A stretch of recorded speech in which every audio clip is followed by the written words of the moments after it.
Ensuite, regardons les observations et les données. Donc, les résultats observés d'une ou plusieurs variables sur une population constituent les observations. Disons qu'on fait une enquête, on observe ou on mesure P variables, donc on regarde P différentes caractéristiques et on fait ça pour N individus. À ce moment-là, on pourrait présenter ces observations sous forme d'une matrice. Donc une matrice qui a N lignes et P colonnes.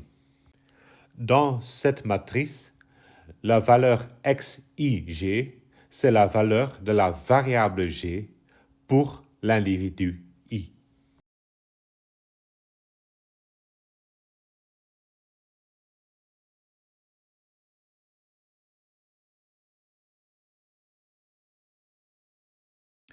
Si une variable est mesurée sur tous les individus de la population, on l'appelle un recensement de la population. Depuis toujours, les États organisent tel recensement démographique.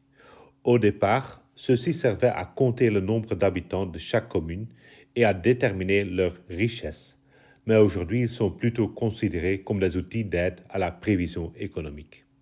En Belgique, le premier recensement a eu lieu en 1846 et il était fait par Adolf Hitler.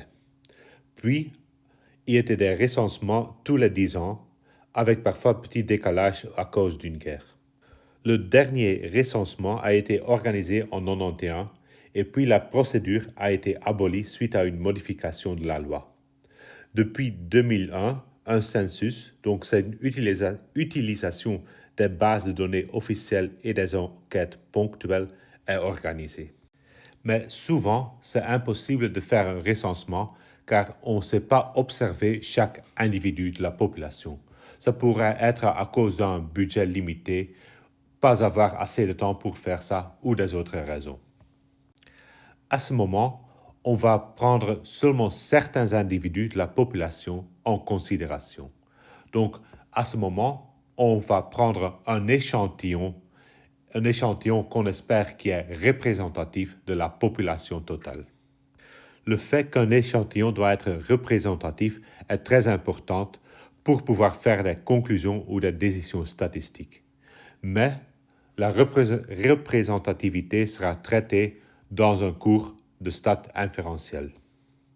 Mais pour quand même vous donner une idée que ça veut dire, être représentatif, ça veut dire que l'échantillon doit être une copie ou une copie petite de la population. Donc si dans la population, il y a 50% d'hommes et 50% de femmes, dans l'échantillon, on voudrait retrouver ces mêmes pourcentages ou à peu près le même pourcentage. Comme déjà mentionné, il y a donc beaucoup de raisons qui expliquent pourquoi en pratique on prend un échantillon au lieu de regarder la population totale.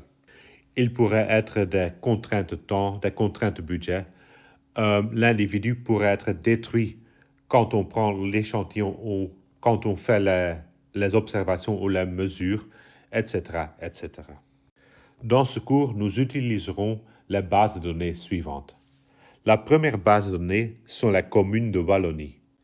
Les variables dans cette base de données sont le parti du bourgmestre, le nombre de partis qui se trouvaient dans la majorité communale, le taux de chômage, le prix moyen des maisons et aussi l'indice de la richesse de la commune.